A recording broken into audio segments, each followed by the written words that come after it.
It is Rich. Welcome back to the studio. Um, Very rare that I go live, but here I am going live. I don't usually like to do it, um, but I very rarely get the chance to actually sit down and just plan out a video. It's a lot to figure out what to draw and plan what I'm going to talk about and then edit and all that stuff. So tonight I'm going to be talking about AI art, how I feel about it. I've been talking a lot about it online, doing a lot of commenting and stuff. I really didn't feel like I needed to make a video. I don't have a huge amount of followers like, Proco or anyone else who's talked about it already.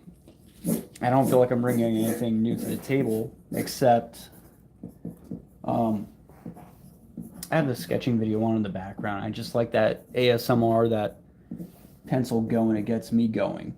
So, and I don't have a good microphone for the ASMR here. But yeah, I'm going to be talking about that while I work on my Webtoon comic. This is what I'm going to be drawing. I've actually been working on this comic for a few years now, off and on, and mostly off. So I did 10 pages of it. And this is more of just a sketched out cover that I'm not going with, but I did 10 pages, full sequentials, a few years ago, and I stopped.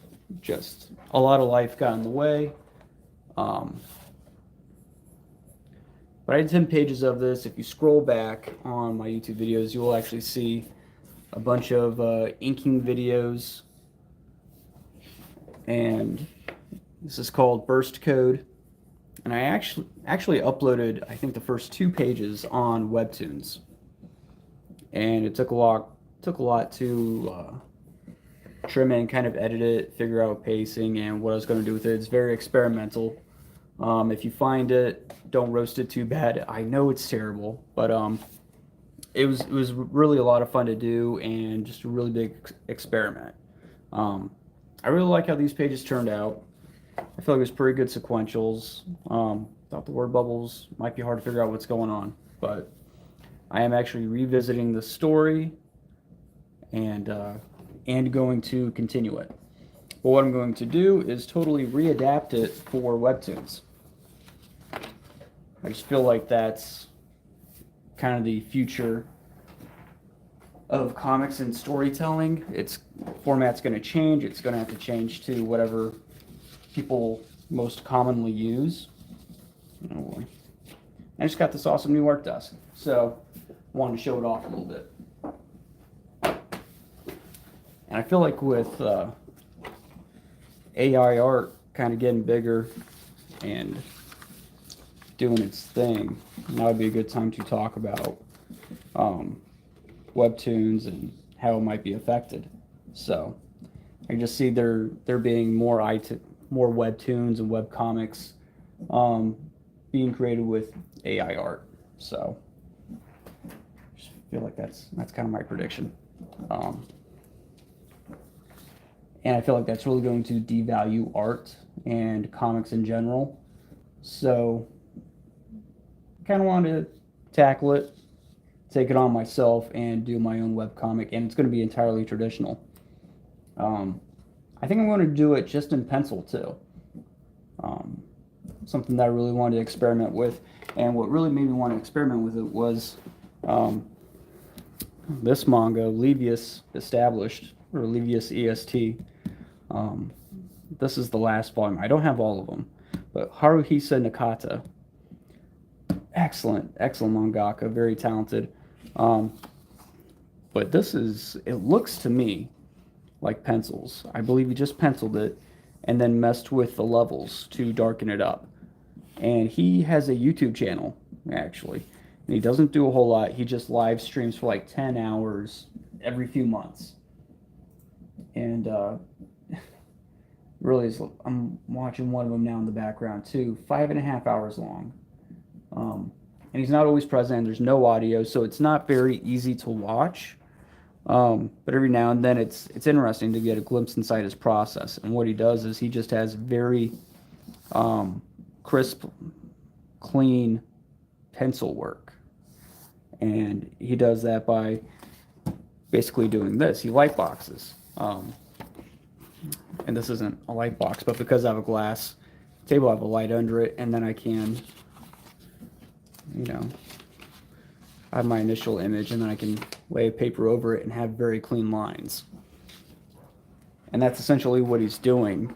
And I mean, just look at that. Look at that. I'm loving this. I wonder, maybe I'll do screen tones too. I was thinking just doing pencil line work, but maybe I'll do some screen tones too. I don't know, this is all very experimental, and I just love the whole creation process. Part of it is that, the craft of it is a whole lot of fun. And the other part of it is problem solving, just story, the art, perspective, figuring everything out, how it's going to best convey the story, tone, and emotion, and then incorporating it into the medium too, in this case, Webtoons and the vertical format.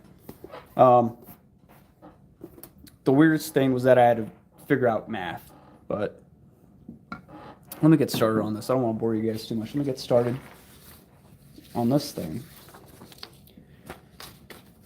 So what I had to do was figure out the dimensions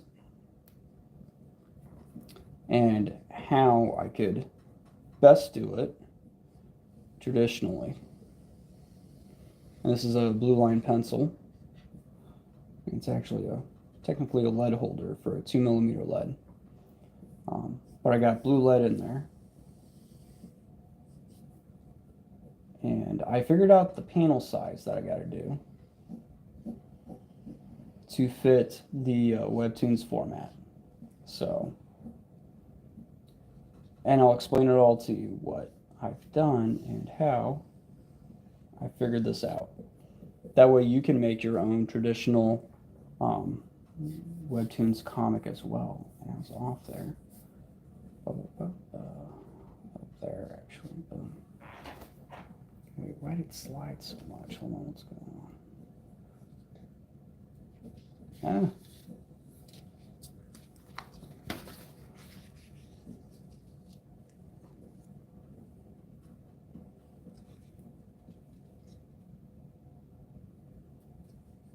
The hell? I guess the paper slid on me when I was doing that. I'm just going to trash it. I'm not going to bother trying to erase. Blue line's really hard to erase too. So, I got another paper. So I'm just working with basic printer paper. And I should probably clip these so I don't get what had just happened on that last one.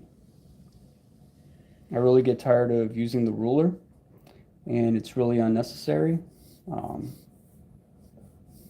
It really just slows me down.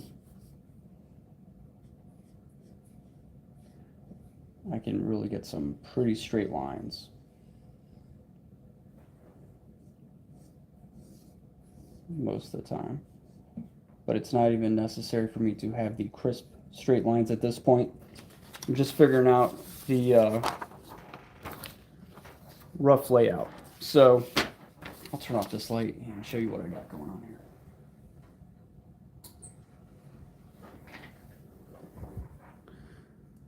So there you go. Right up here. This is the panel size for a Webtoon comic.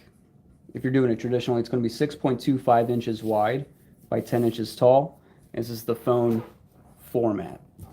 So that's basically what this is, the edge of the phone screen over here and up and down. So the panels have to fit in this space. Okay? Pretty simple. So I figured it out because it's a 10:16 aspect ratio. So I just did a bunch of math, 10:16, and I broke it down, so 5/8, and then I was like, okay, well, what's the biggest I can fit on an 8.5 by 11 page? And that was 6.25 by 10. That was the easiest one that I could figure out. You could probably push it a little bit more, but I am not a math whiz. This was the best I could figure. So Excuse the shakiness. I'm trying to figure out the best way to have this. I think that might be it. Yeah. All right. So this is a pretty cool 2mm lead holder. Really like it. But anyway. So yeah, AI art is going to severely devalue all kinds of comics and other art mediums. So I'm just predicting, the most valuable art and the stuff that people are most going to appreciate is traditional art. And the closest you can get to old school traditional art, you can, the better and more valued it's going to be. And this whole thing is just making me move further and further away from digital, which is so weird because that's where I started back when I was like 18, fresh out of high school. I was like, man, I saw Imagine FX magazines on the racks, and this was back in like 2007, 2008. And I saw it, I was like, man, this is the future. This is what I need to be practicing and learning. And so I did, and I got really, really good. And to the point where I was like coloring for independent comics within like a year or two after that. And then it was just like, I don't know, didn't pay well. So I got into the Navy and military and all that stuff. But the older I got, the more I wanted to work on actual drawing instead of painting. And now the older I get, the more traditional I get. So but yeah, so let's talk a little bit about AI art. So this is my initial drawing for the cover of the comic that I'm doing called Burst Code. And I'm going to transfer it to this 6.25 by 10. And it's just slightly too big. I definitely don't want to push it too much. So I'm going to work on this and bring it in, bring it down. And I'll actually show you. All right, so I started working on this one a long time ago. This is 11 by 17 normal American comic board. And this is kind of the layout that I was initially working on. It was just going to be the main character up here in some really cool energetic pose, and then down here is going to be the title, and then on the sides was going to be different characters, kind of profiles. I'm a big fan of Bleach, and I saw this kind of layout on a few of the volumes, so I wanted to kind of mimic that, kind of pay homage to Tite Kubo and Bleach. So, and I'll actually show you what I have going on so far for my comic. So this is, I think this is panel 8. I got it right on here.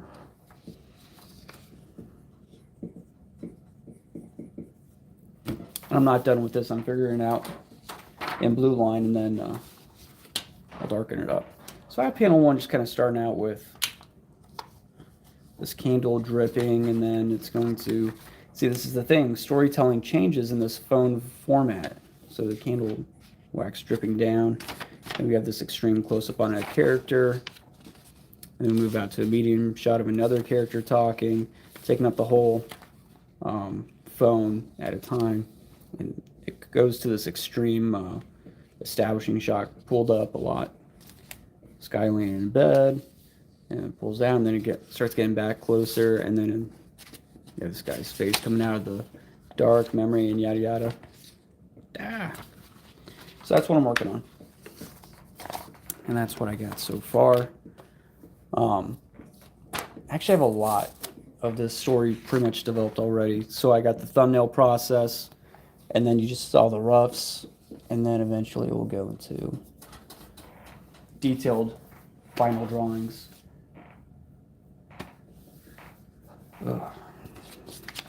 Yeah.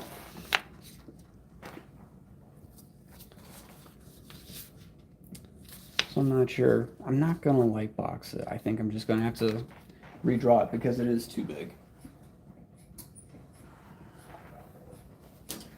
Oh, check out what I got today from an antique store. Oh yeah. Old issue of Eerie. And guess what?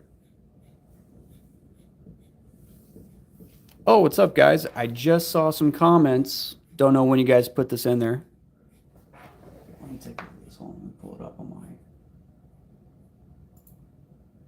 my computer over here. Try to keep up with you guys.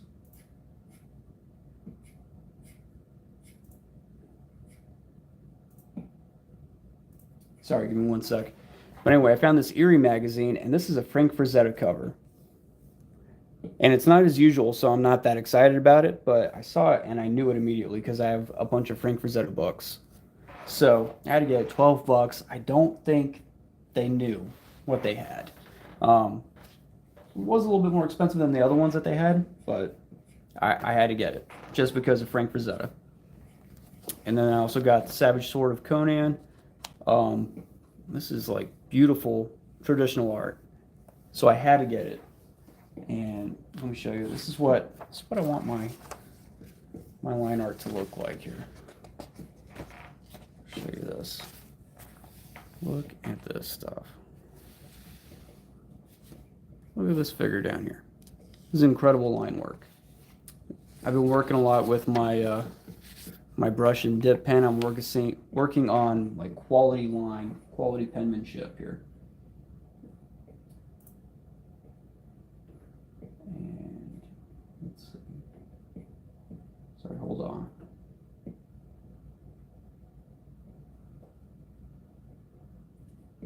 Rod WG, what's up, man? How you doing?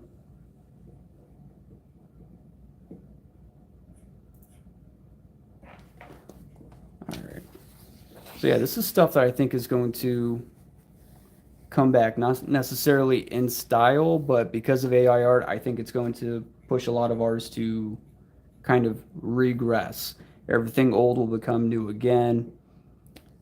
And it's going to be one of the things that we'll be able to do just to help people tell the difference, I guess, between AI art and human art is older quality stuff like this. And especially if it's on print and, you know, doing video of the original art, I think that's going to help a lot. So just some stuff that I've been thinking about. I've definitely been in a funk lately because of this whole AI art thing. It's just nuts. I don't know why anybody would want to automate art. Like, no way an artist was behind this. You know, no artist is like, you know what? I'm really getting sick of drawing and painting all this stuff. Can we develop a program to do this? Like, no artist is saying that. So it's like, why would you even develop it? What was the point of this? Other than to experiment and say that you could. You know, that's really the only reason why you would. It doesn't, nobody was asking for this, you know? It's not like, you know, automating an assembly line. This isn't an assembly line thing. Nobody wants to stop doing art. And, you know, the common argument that I get in response to that is, well, nobody's saying that you have to stop drawing or painting. Nobody's saying that. And it's like, well, what do you think is going to happen? Think AI is just going to come in and not take jobs? Might not be taking jobs right now, but you know it will. It's not going to stop right here. They're not going to be like, all right, well, this is good enough. We'll stop now. No, that's not going to happen. It's just going to keep on developing and getting better. But stuff like this, I think, will always be appreciated. I mean, I found this in an antique store. I was like, oh my God, this is beautiful. This is beautiful quality stuff. And like I said, I think this is what we're going to get back to, I think, as far as trends go, you know? Everything old is new again. And this kind of stuff. Man, just look at the shading on this arm. This is insane. This is very dramatic. This panel right here is very dramatic. Great lighting. Anyway, just had to share this stuff. Super excited about getting this Frank Frazetta cover of Eerie. So I'm a huge Frazetta fan. Let me show you something else I got.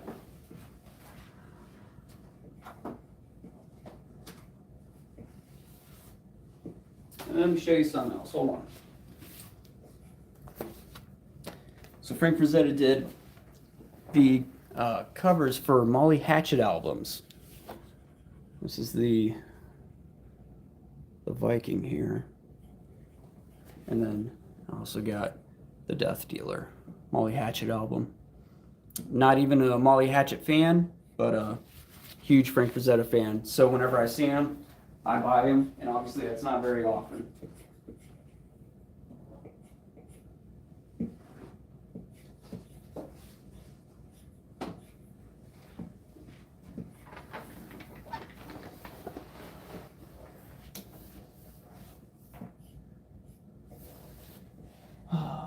I need to work on inking as well. AR ruins the entire purpose of it. Yeah, it does. I don't see anything good coming from it. It is ridiculous. For some reason, my feed isn't refreshing on my computer. Give me 1 second.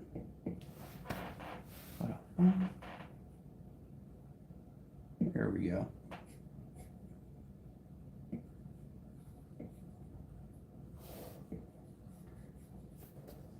Alrighty, so I'm gonna put that over there. And this is one of my favorite pencils. It's a Pentel Sharp, and it's a 0.9 lead, not 0.7 or 0.5, 0.9. It's pretty thick. I don't know why I like it. I don't know. I couldn't exactly explain why. It just feels really great in my hand. So, and this one's a 2mm. And these are the sizes that I work at primarily, is the 0.9, the 2mm, and then the 0.5. And I would pull out my 0.5, but it's in a drawer that's blocked by my tripod.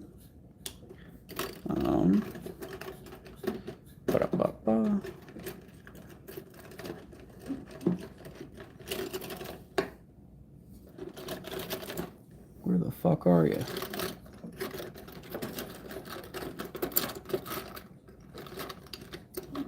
There we go.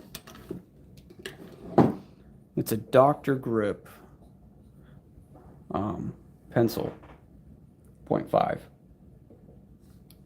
And shakes out too. Pretty cool. But I can get in there, do some tight details, and it's got a thick grip, so my hand's not killing me afterwards. Because I'm an old fucker now, and I got to worry about that. But anyway, I really like the ASMR of the pencil sketching, so I'm going to keep that going. Somehow I got to do this over here, make it smaller, and I'm going to try to make them move his head down a little bit more, try to make it more energetic.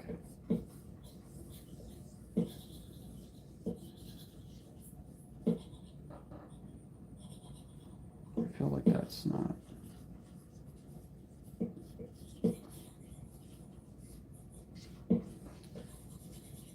It's hard because I usually start with the head in a sketching process, but when there's a pose I'm not certain about and you got a plan where everything is on the page, you got to kind of jump around to figure out size and proportion.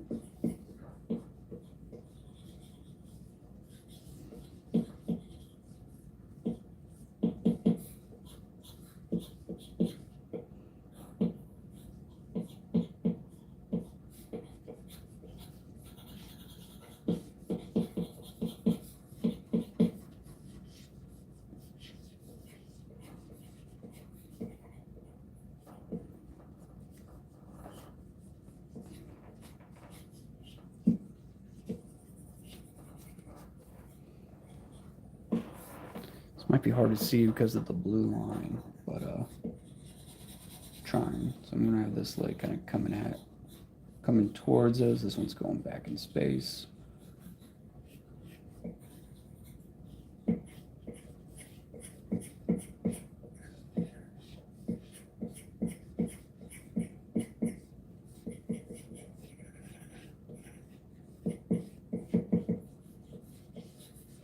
And this character isn't super muscular. He's kind of slender, a slender teenager, I guess. You know, he's not going to be, he's not Superman, but he's not quite a skinny character either. Just want him leaner. You know, he's not a Frank Frazetta character like I just showed you. When you run a small business, thoughts never stop coming. Your first online sale? Shut up.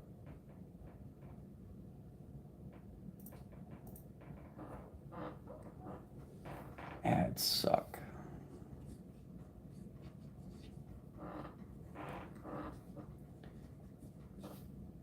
So he's a slender character. I would say like a Spider-Man kind of body type.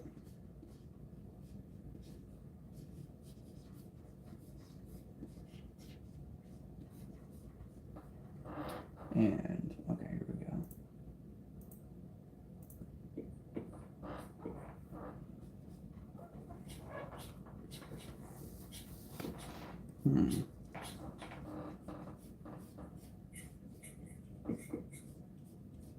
His body's kind of turning that way.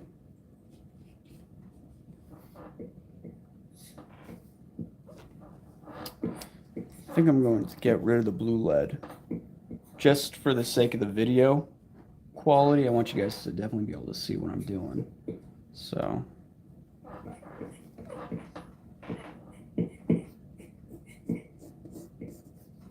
I got this kind of center line going on here.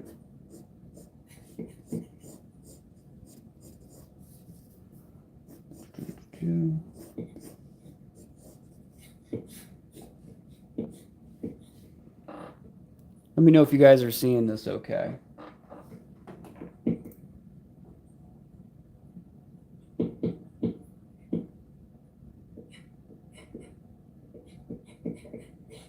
Anything bigger than 0.3 I can't really work well with.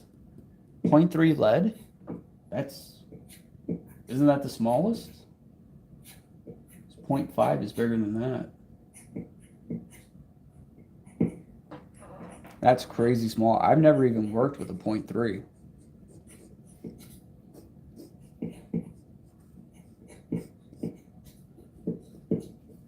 I mean, you must be like getting some super details on your drawings. Or you're working on very small paper, I guess? Smaller format? Let me know.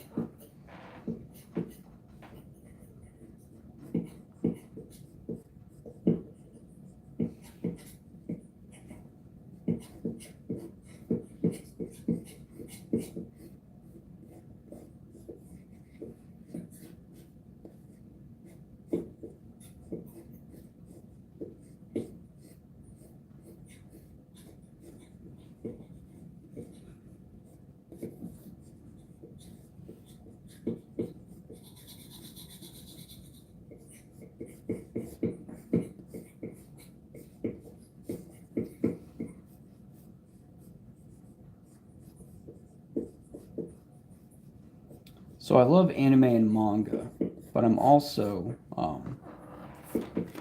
a huge fan of the old school kind of comics. I love Jim Lee, obviously, and Frank Frazetta, Mark Silvestri. Joe Mad's a huge influence of mine, and he kind of brought me into the anime and manga stuff because he's hugely influenced by that stuff as well.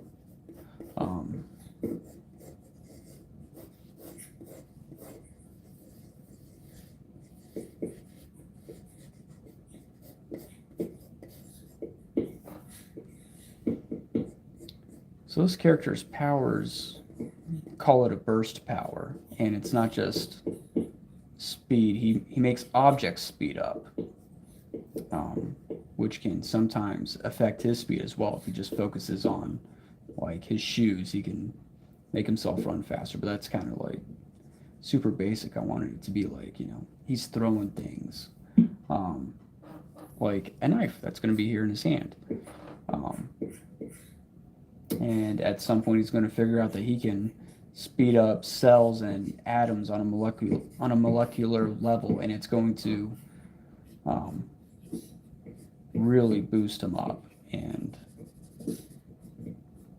his enemies can kind of see this, and before he even knows his full capabilities, and that's going to make him kind of a target for these AI robots. So, and that's right. Going to address some AI stuff in my comic. Some transhumanism and kind of the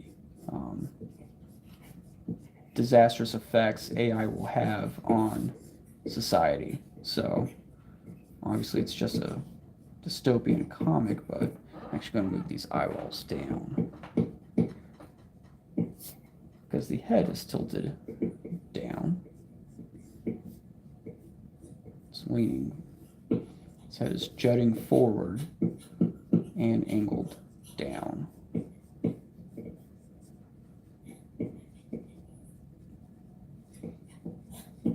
I'm going to see some of his ear on that side, not so much on the other side.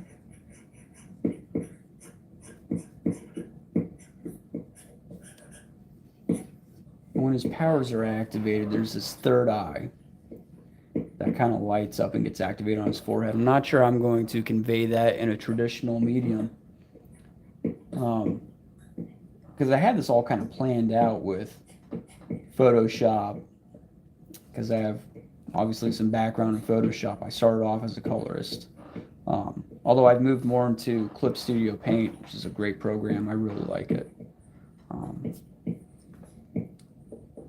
Of course, I'm still going to use Clip Studio Paint because I have to format this and into the right file sizes to be uploaded. So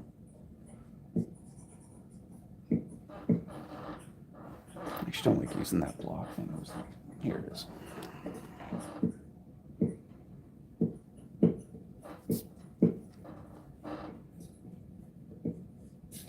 You know what? I was kind of like really precious with this comic when I first started it. I didn't want to spoil anything or do any drawings on YouTube and have them posted before they came out. But I'm so like, I don't want to do that anymore. I'd rather share this stuff and have it be good quality YouTube content.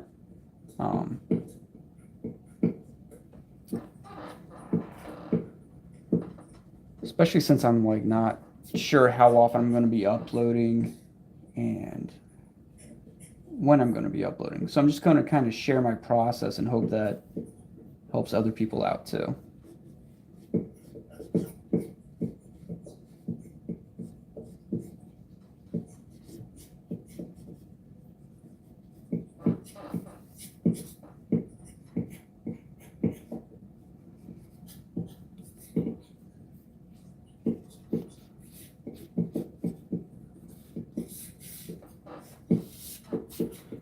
So we got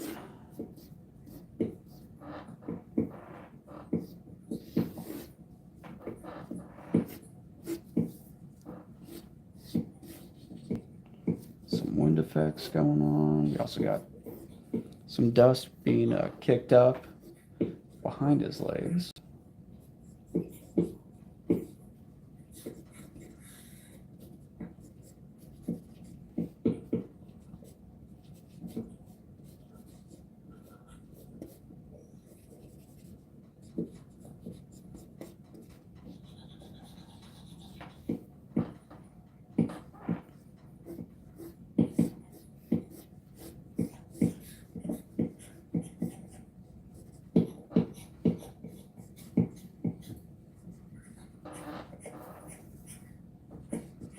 All right, we got his arm back here.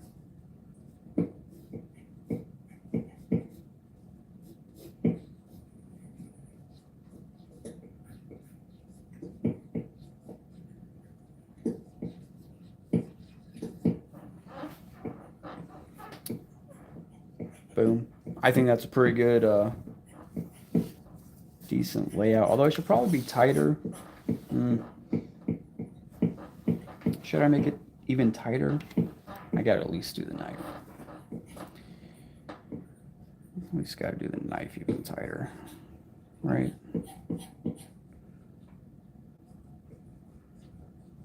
So the story takes place in the future, but it's kind of primitive.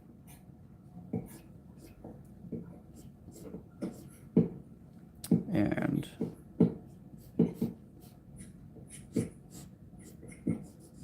strange thing to kind of verbalize, it's a sci-fi fantasy combo.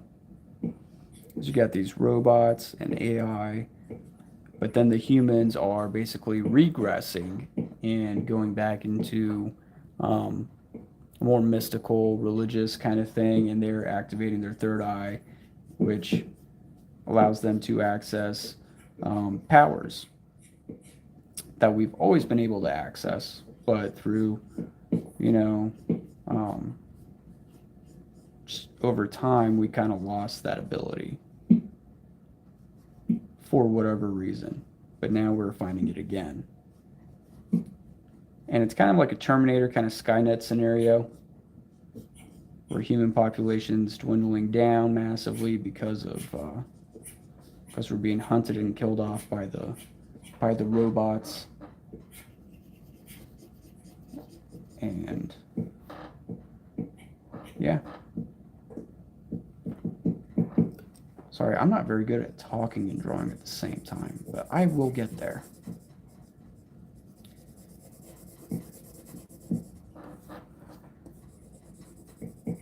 I got this whole story, whole world kind of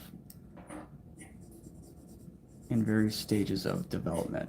And I kind of have this cool idea that, you know, with humans being killed off and a lot of other just things happening, that it would open up more space for supposedly, you know, mythical made-up creatures to actually those populations to actually grow again, like, you know, skinwalkers and werewolves. Those things would actually, and giants. So all that stuff could possibly appear in this comic. And I thought it would be kind of fun and interesting. So at one point he has to seek out this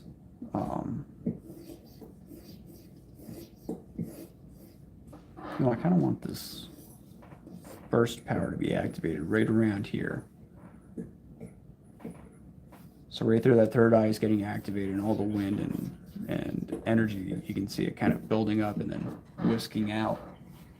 And then it's kicking up all this dirt and shit down here.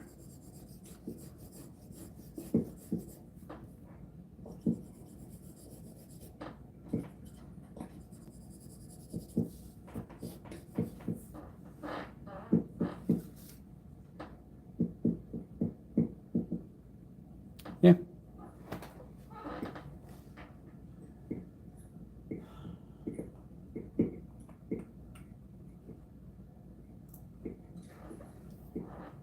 All right. So as you can see, it went from that to that.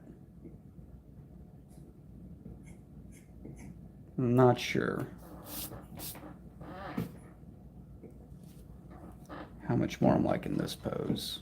I kind of like that he's looking right at the viewer in this one. He's got that part coming out there.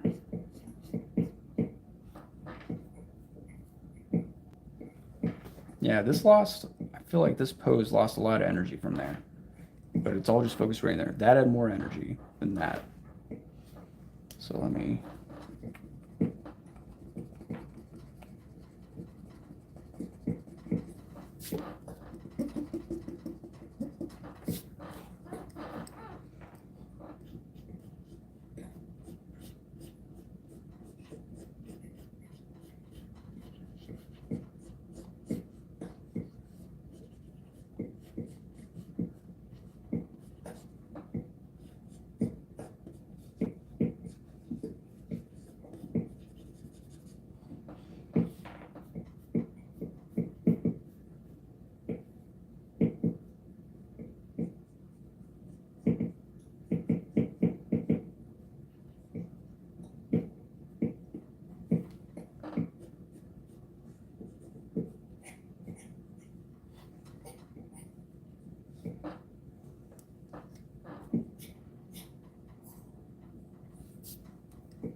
going with my 0.9 here. Take off the little metal cap.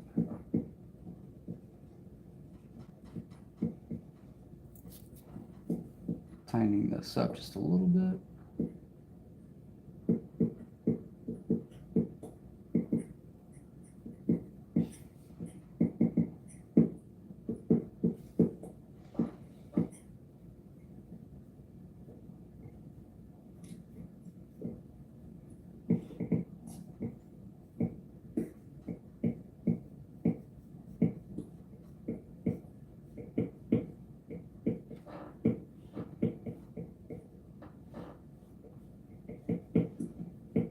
Hair's a lot of fun to draw, but I don't know how detailed I want to get right now, or how far in the weeds, I guess, you know, I want to be.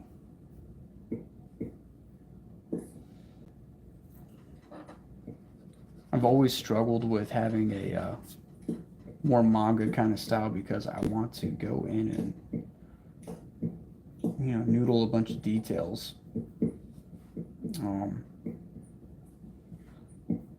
Which just isn't very manga-like. I want to add a bunch of hatching and stuff.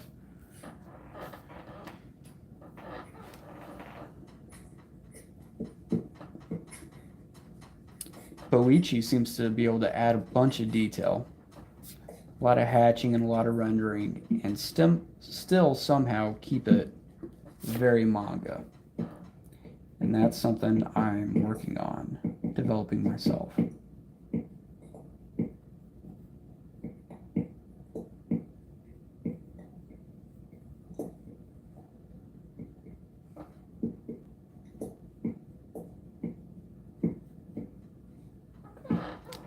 don't think that's about right, but I guess not.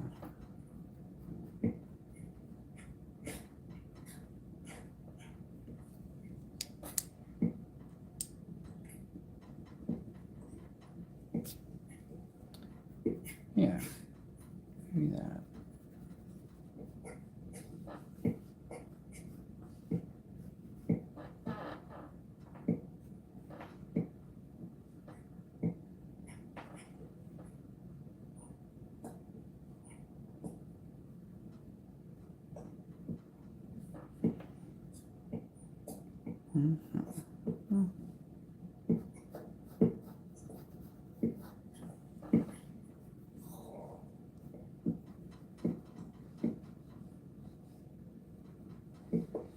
At one point I had it so we had like a bunch of like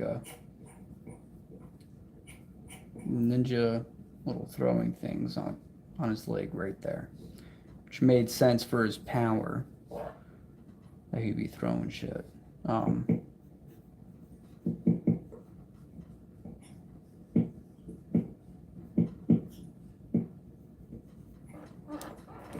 just don't know at this moment if it's going to be there in the initial cover.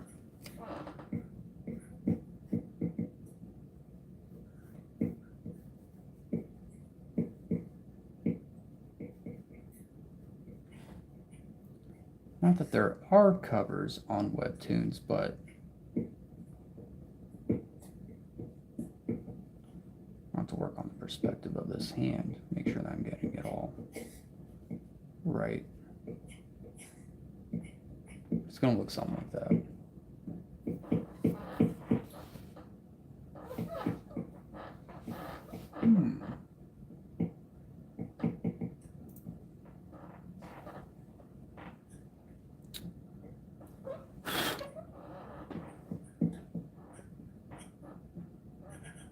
Just thinking about all this.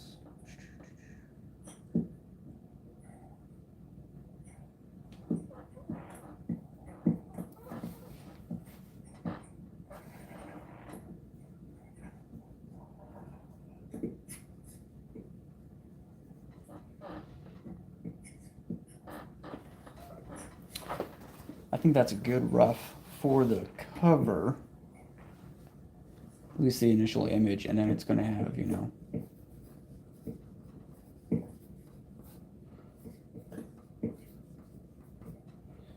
burst code written across there. And that's actually already done digitally. I have a title already made up for it. If you look burst code up on Webtoons, maybe I'll put the link in the description of this video later on after it goes out. What I have up already is kind of embarrassing. So know that I'm going to change that. And who knows when I'm going to upload this, though. I want there to be enough panels that it's actually, I don't know, gets people intrigued and want to see more. Storytelling's really fun. So let's see, I got 7 so far. And these are all loose, so I have to do, although, here's 8. So I'm working on 8 panels. I got 8 panels so far, and I do have to go over and do tighter renderings like this. All to kind of ape Haruhisa Nakata's look for Olevius. And if you haven't read this manga or seen any images of it, dude, you gotta look it up. You gotta look it up. So good. So friggin' good. And he did all the character designs for an anime called Fairy Gone. Fairy Gone. Definitely check that one out. I liked the anime. I thought the name was really bad. The name puts a lot of people off, but I love that style of art. I love that somewhat sense of realism. I don't know why, but I really liked it. And the quality of the animation was really good. It was not one of those typical seasonal anime. It's very cheap looking. So that is worth a check.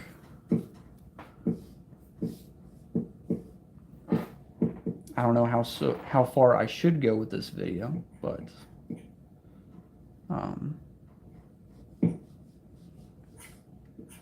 let me know, are live videos something that you guys want more of from me or not? I can keep doing tutorials. I've been doing a lot of really basic sketching 101 tutorials. And if you guys have not, oh geez, in the tripods. This is a really good book, How to Draw Manga, Sketching Manga Style. This is a very old book. I really don't like the How to Draw Manga books. A lot of them are just really bad. But this one's really good. And I don't really know any of those artists outside of this book, but they really tackle a lot of really good basics. They break stuff down pretty well, and they explain a lot about proportions, and they even do anatomy, and they keep it very, very anime-like, which is way different from a lot of the normal art books that I'm used to. Yeah, this is really good stuff.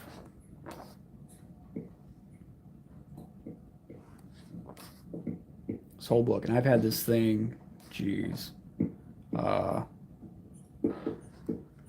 don't know, over a decade, and it's still holding together. It's been with me through the military all the way to now. This is a really great book for learning how to sketch and draw anime manga style, and it has a good grounding in realism and actual human anatomy, and it does a good blend. And then, you know, like, look, it does that, and then it goes straight into the exaggerated style. So this is worth a huge look. This is way better than all the other how to draw manga books. I really hate them. This was interesting to learn where the balance is. When composing a figure leaning back, the head should still be located somewhere between the 2 feet, you know? just like that. So it was very interesting. They covered a lot, a surprising amount. This is something I learned a lot from when composing my figures, because I'm not used to drawing like this. I'm very much from the American comic book world, where it's all super muscular and a lot of hatching and detail, a lot of Jim Lee stuff. So just drawing not muscular, normal like figures, that was a challenge for me. That was actually a challenge for me. So this is a good book. Good book to get. How to Draw Manga, Sketching Manga Style. Sketching to plan, which is essentially what sketching is. You're learning and you're planning your image.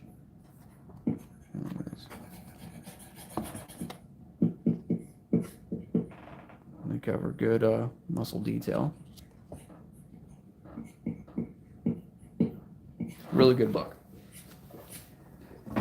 And now I keep it right down here, always handy. So, yep.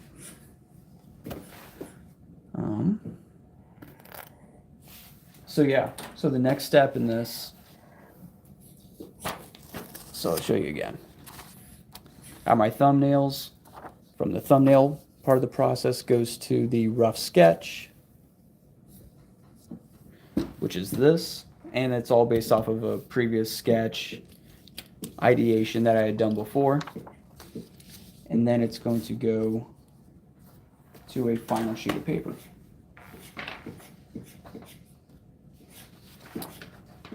I'm really not sure. This will be the first one that I'm doing. So, first one I'm doing, going to the final clean sketch, hopefully.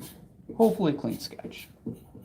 So, actually, I'm not going to do the clip, because the clip, I'll show you what I have a bunch of tiny clips like these, and they're really good for keeping the papers close and together for a good amount of time, but I'm not sure.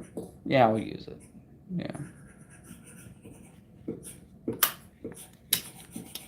was about to say, or you can use painter's tape, this blue tape, and then do it, just fold it over, and it'll keep them together too. But this, I think, is more secure, and there will be a lot less movement. Not that there will be a lot of movement to begin with, but all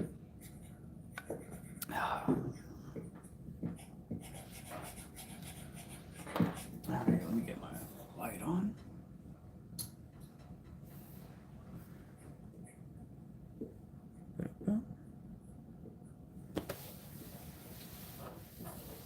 And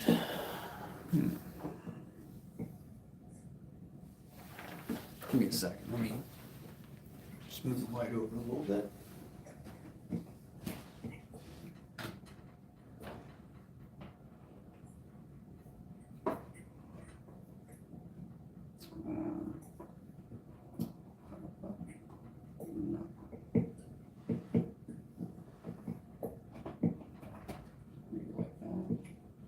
That seems good.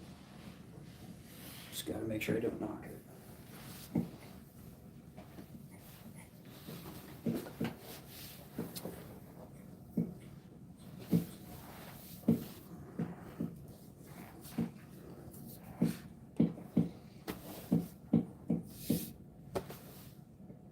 All right.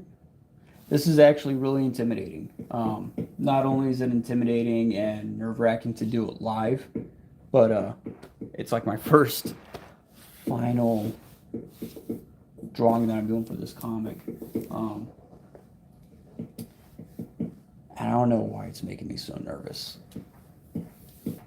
But, well, because it's personal. All art is personal, you know? If people don't like it, it's kind of like a rejection of you. So it's kind of hard in that way. But, let's see.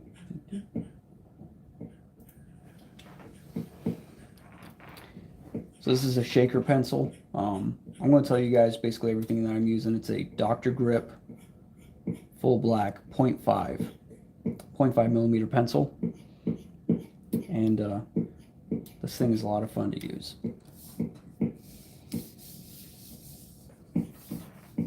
So I've got the blue line around the edges to tell me where the basically the size of the phone screen. And I'm going to, let's see, start with what I'm most certain about, and then work out from there. So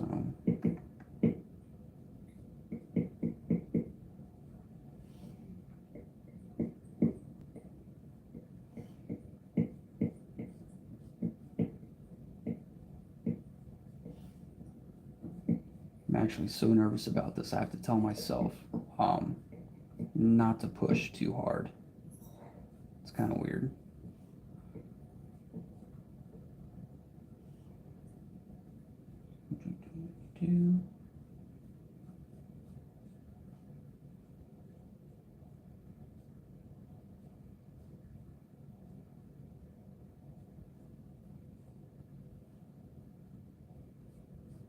Forget dry January. Oh my Let's do God. sway January. I knew it Get was coming. $500 I off knew it. Peloton Trek Pack.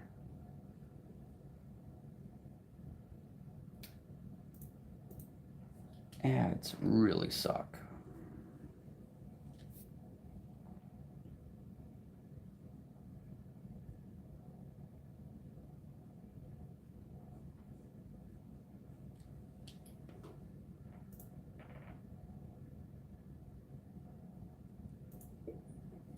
There we go.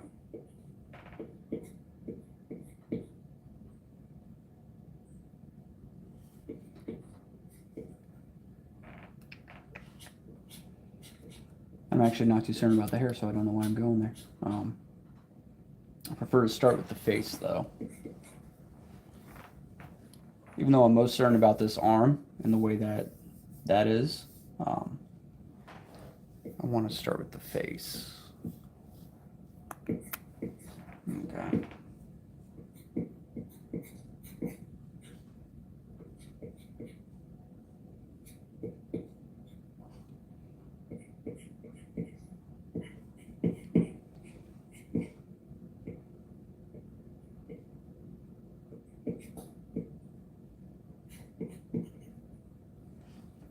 I'm actually not even concerned about the light source, so I don't know if it's a top down or a bottom up.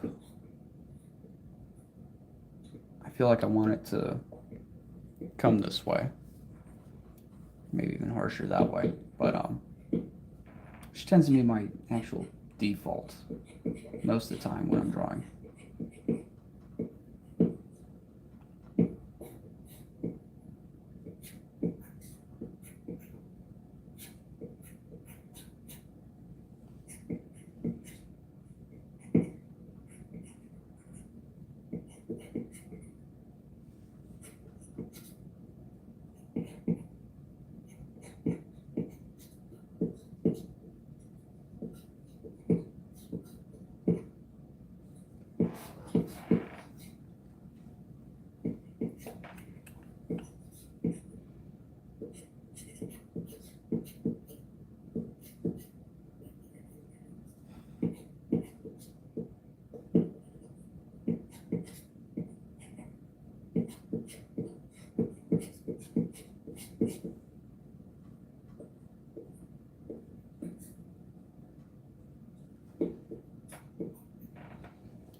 So what really gravitated me towards Haruhisa Nakata's art is, besides the amazing quality,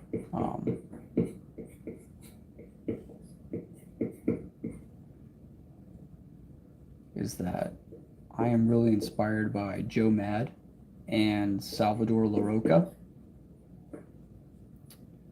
and just because that's kind of my creative lineage is American comic books, and specifically X-Men comics. They're both iconic X-Men artists, and Salvador LaRocca is a very realistic more grounded in reality kind of artist. And then Joe Mad is not. He's a hybrid of American comic and manga. It's a very interesting balance, and he does it amazingly.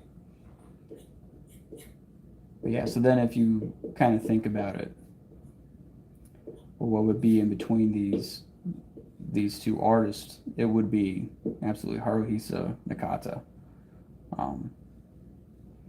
And I don't know what his influences are, but I guess I wouldn't be surprised if it was these two, but if it was Joe Mad and Salvatore LaRocca.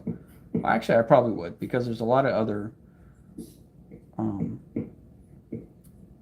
it's probably other manga artists and then another realistic artist, but I would be actually pretty surprised if it was exactly Salvatore LaRocca. Be like Carlos Pacheco or Frank Frazetta or something, I don't know. It's probably a softer artist like Alphonse Mucha, but what do you guys think? Who do you think his influences are? Looking at his art, going to Google that, Haruhisa Nakata. What would you guess his influences are? No cheating. I don't know if you said it in an interview before. So I got a little bump here for the elbow. And then forearm muscle.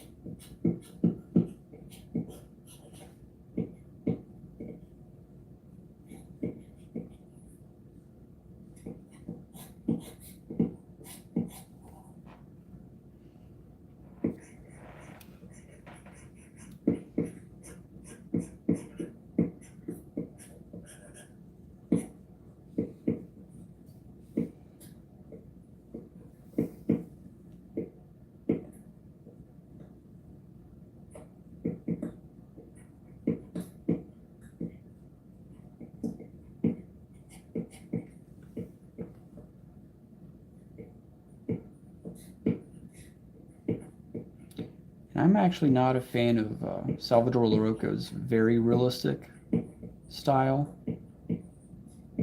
I'm more a fan of his from the early 2000s, and yeah, when he was actually working on the X-Men in the early 2000s, wasn't so realistic as it is now. Now it's almost like, well, dude, you could have just taken a picture. He's pretty good. It's also very refined, simplified lines, and somehow he manages to get, I don't know, he's doing a realistic style with very little detail, which is odd and it's off-putting to me. But yeah, huge fan of his earlier stuff.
blinded myself. Damn.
An important part to making pants and belts believable is having these belt loops.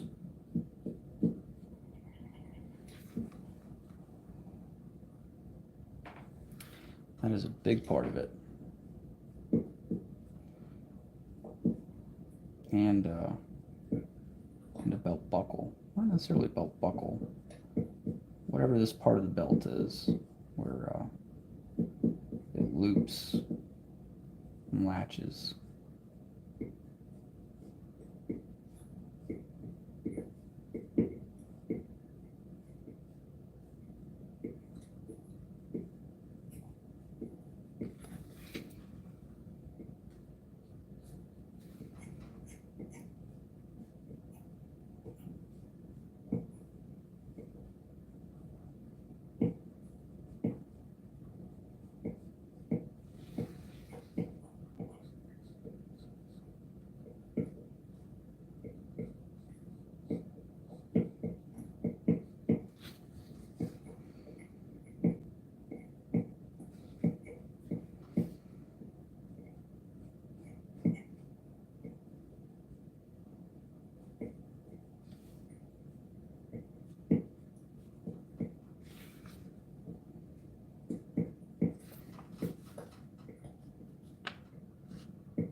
I don't think I'm going to draw this part with the other mini blades that you can throw. I'm not doing that.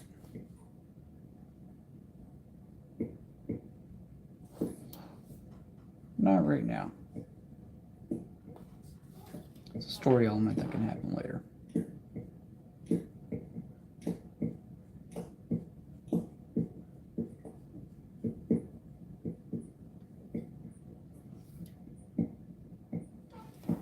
Basically have everything except for this hand done. And hands are, of course, difficult.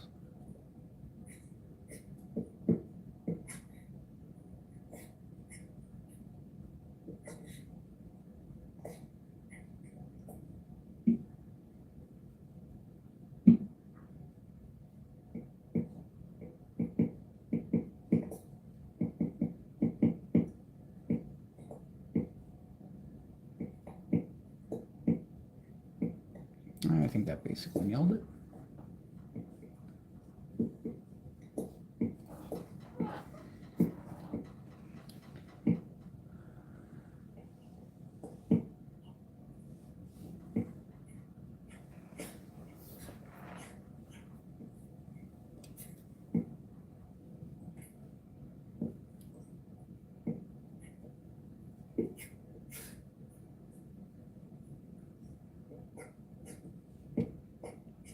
Now I'm thinking about the light source coming down this way and how it's going to hit, especially this leg, and how it's going to make some dramatic lighting.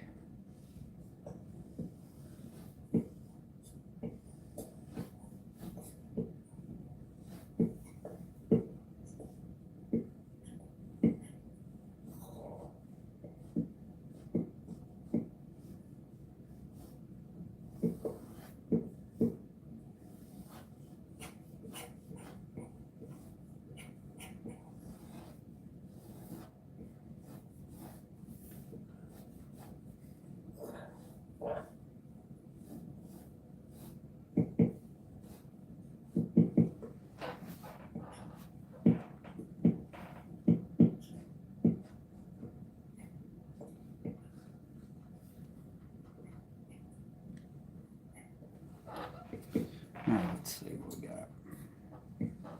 Am I missing anything critical? Yeah, I am. Missing that hip.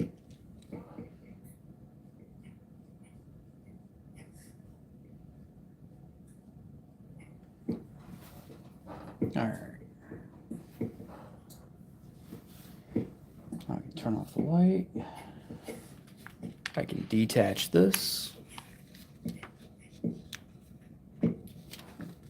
And go from here.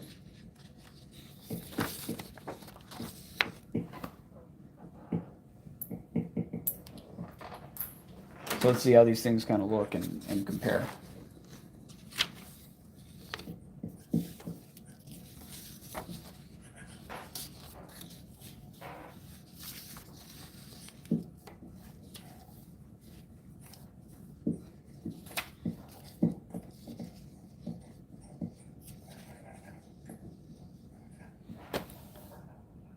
So what do you think? So we got the original idea, sketch, drawing, which was actually like cleaned up too. But then to format it, had to resketch it and just make it slightly smaller.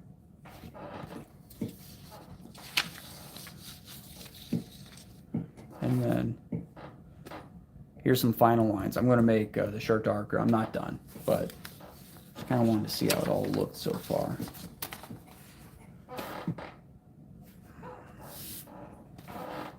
I'm liking it, man. I'm liking how this could possibly look, this whole thing.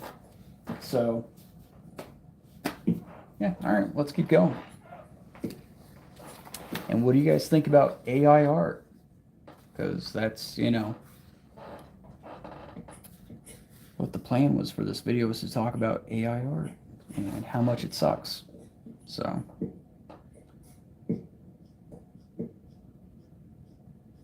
I I think it's going to make traditional art like this more valuable and more appreciated. And I think it's going to take away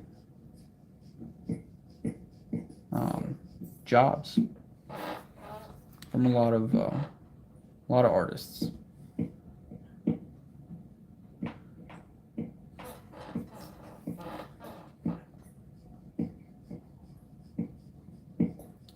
Especially concept artists.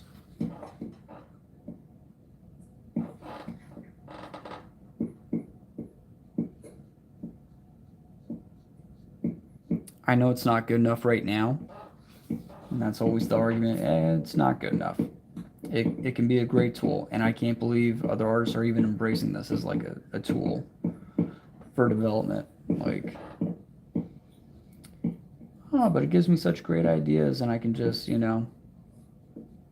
input the ideas, look at some idea generation and stuff, and then roll with that. Dude, you're supposed to be the idea generation.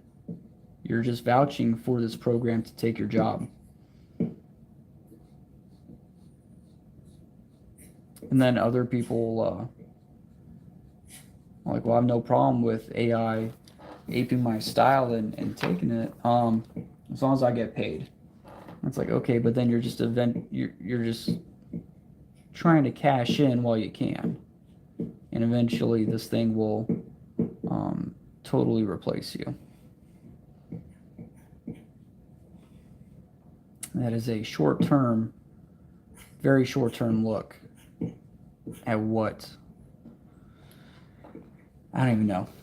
I wouldn't even give AI 1 inch.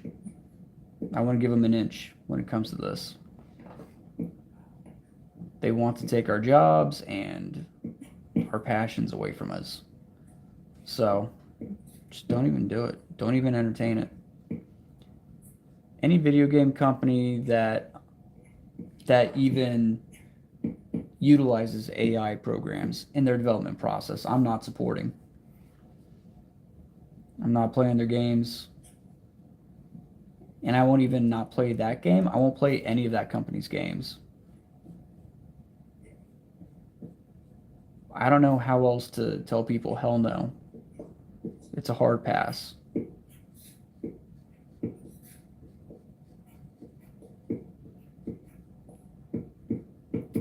And if you're an artist using AI for idea generation, dude, that's supposed to be you. You're supposed to be doing that. If you lack that creative muscle, you need to develop it.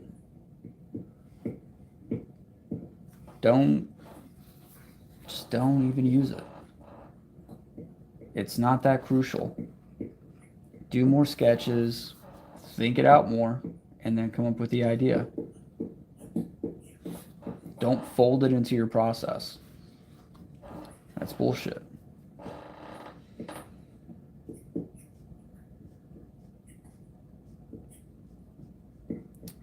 By the way, in case you don't know, AI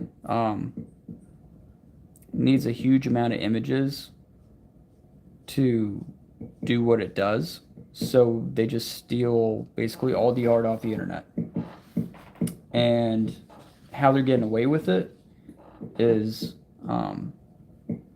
there's 2 companies basically involved in the process of AI art generators. I should just say image generators, because it's not art.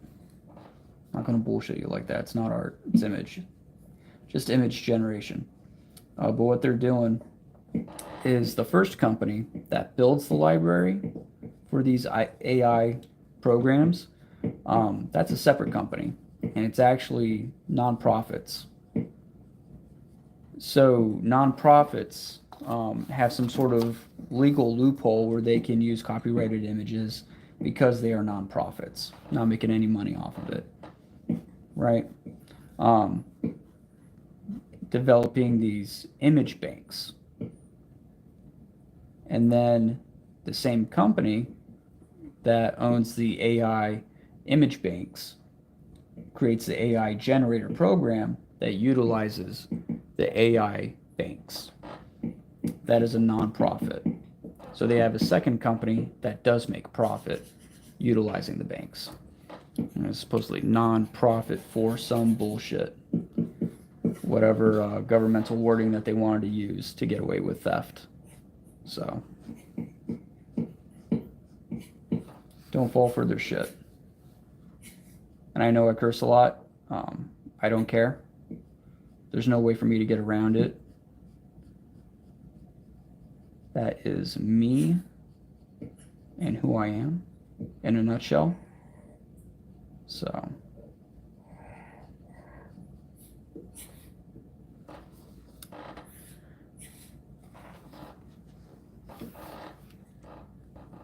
I served in the military.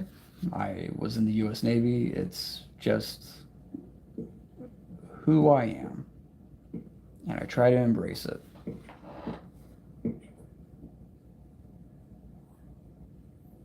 I've actually held back a lot. So I curse a lot more than this usually.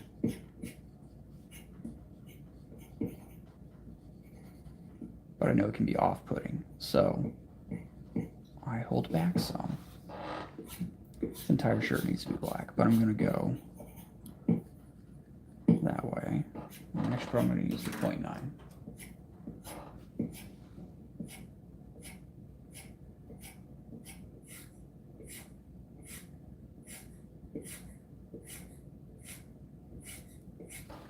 I really like the 0.9. You can get much finer lines than 0.9. You know, it's kind of like the fattest it'll go. You know, working on one side for a little longer will give you a sharper point. It's really just a great pencil.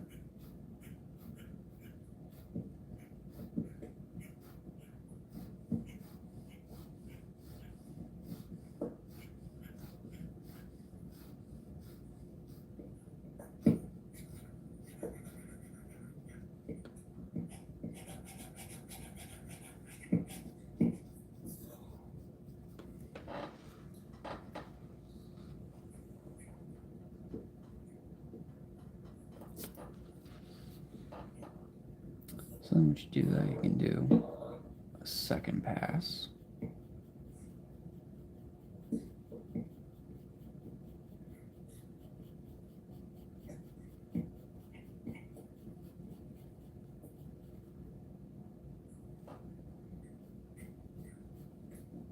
Like that, going in the same direction.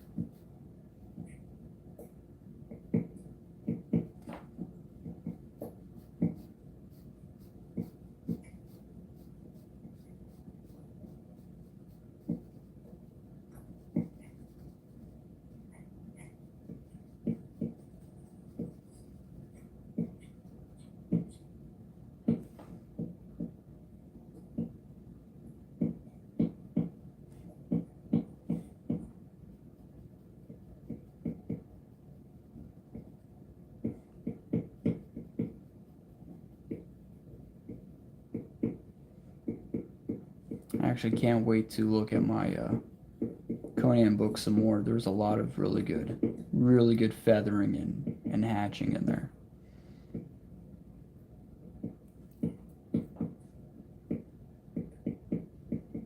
It's for the last couple months.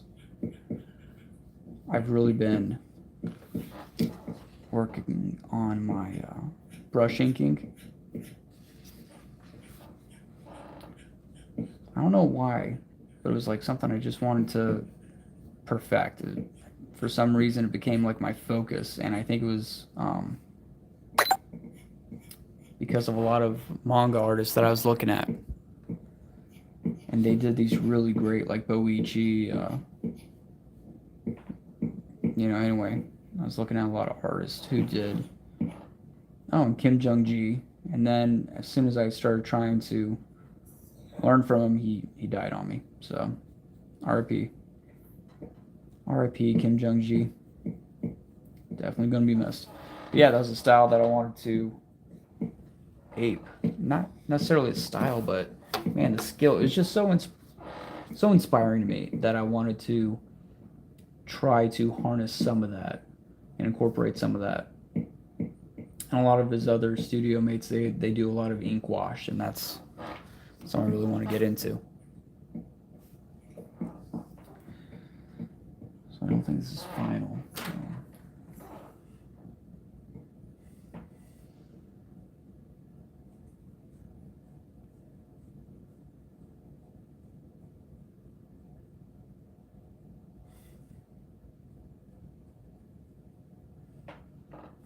Three hatches.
I'm really liking this so far.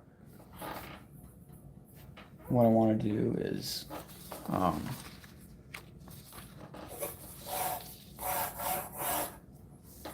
like this one, the dust being kicked up. That's really loud. But for the dust kind of building up, it's being kicked up by this burst power that he's activated. I want to see more wild, like it's really affecting the environment around him too. Really dramatic, like he's going Super Saiyan or something, you know? I'm going to look at my new magazines a little bit more and get some ideas on how to hatch that out.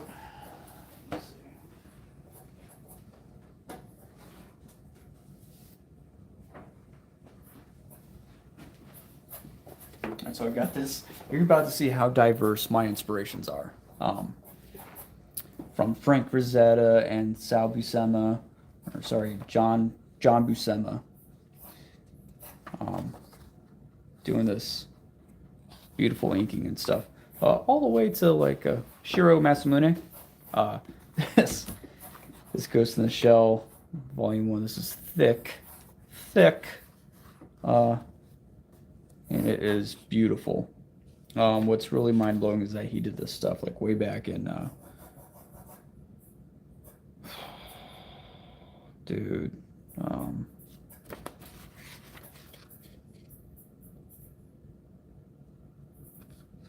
first edition of this was published in 2010, but Ghost in the Shell 2, this was done in 2001. 2001, well over 20 years ago. This was the level of his computer, Photoshop, and there's 3D elements in here, man. This is 3D stuff. He's really led the way. I doubt he's using AI though. But yeah. 3D blended with his 2D artwork. It is amazing. It is beautiful. He's probably spent like a week on some of these pages. Although no, it's 3D, so easily repeated again and again. But man, look at some of the stuff. It is beautiful. Well, let me show you. I got this page mark. It's a friggin' Uno card. Dude, his traditional drawings. This is amazing. This is just... He's got even machine work, you know? Like it's... dirty cyberpunk environments. This is just crazy stuff. It's so energetic. Look at that one. But yeah, so this is constantly sitting out. I should just move it over here. All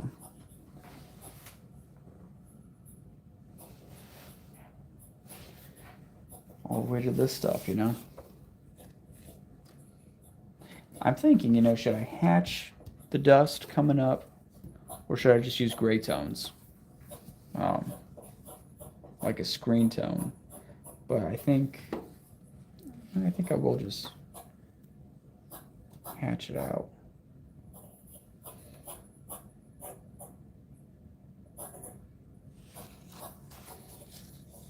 Just trying to get an idea for how I'm going to do it.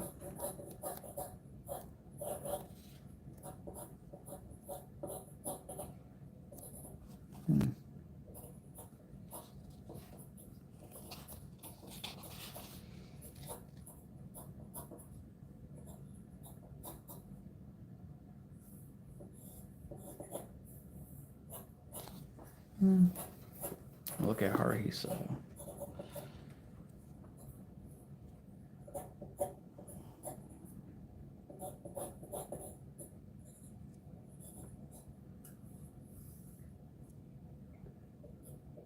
For the dust and stuff in his, I'm seeing screen tones. So maybe I'll use screen tones.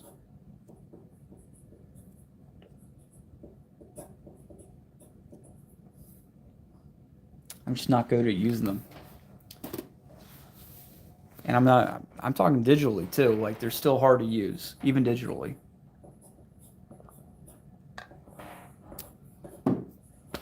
I'll figure it out another time.